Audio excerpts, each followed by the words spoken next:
Now I come to Refilwe. This is Refilwe. She says, I'm having problems with captive.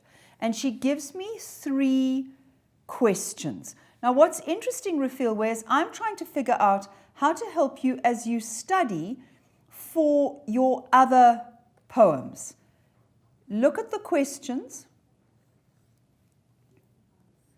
Okay, so the first thing that I am guessing is that you are having trouble identifying the comparisons. So what do we teach in our school? We teach IDE. You start by identifying it, find it. Then you describe the comparison, and then you evaluate, you discuss the comparison. So you're looking at the last line of the first stanza. There it is, the brightest tooth in the jaws of distance. I've done this on this program before. Identify, I. What is the tooth in the jaws of distance? Are there teeth in this poem? No. What's he describing? His home. So in this comparison, he is talking about his home as a tooth. In the same way, I'm trying to draw a jaw. This is a jaw. Okay. In the same way that there might be a bright tooth shining in the jaw of an animal, so his home shines like a tooth in the distance. So he is over here, this is him, and his home is over there, and he says his home shines in the valley far, far away.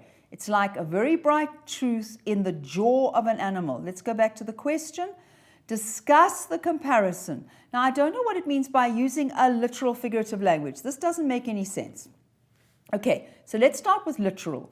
Literally, he's talking about his home, which is far away in the valley far away. Fine, that's literal.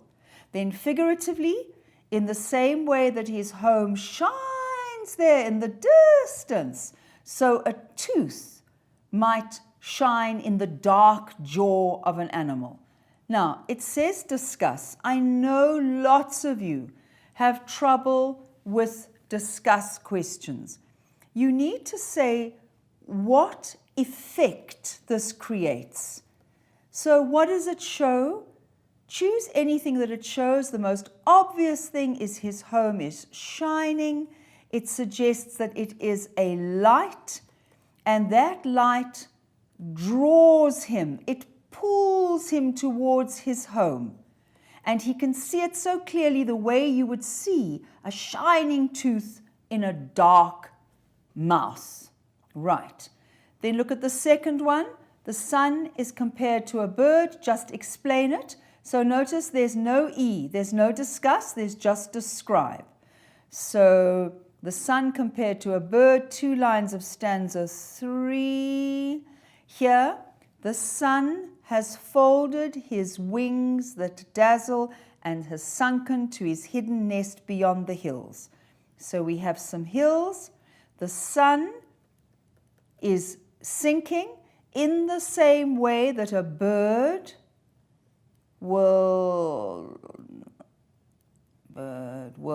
fold his wings, and he will settle down on his nest with folded wings, so sitting now like this.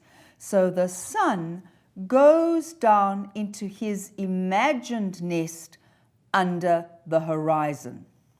Last one. How do people chew the juicy cud? Explain the comparison in a sentence or 2. And we've got it here.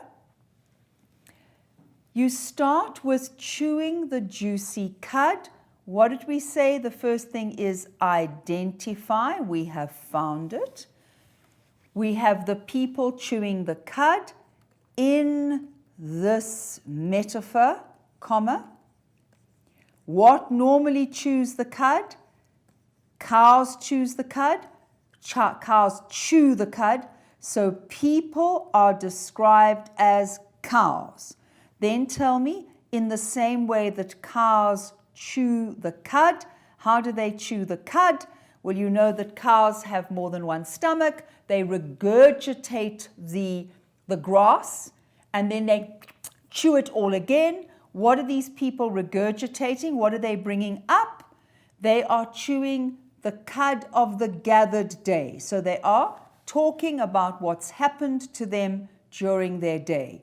So cows chew the cud. People talk about what has already happened. That's how they chew the cud.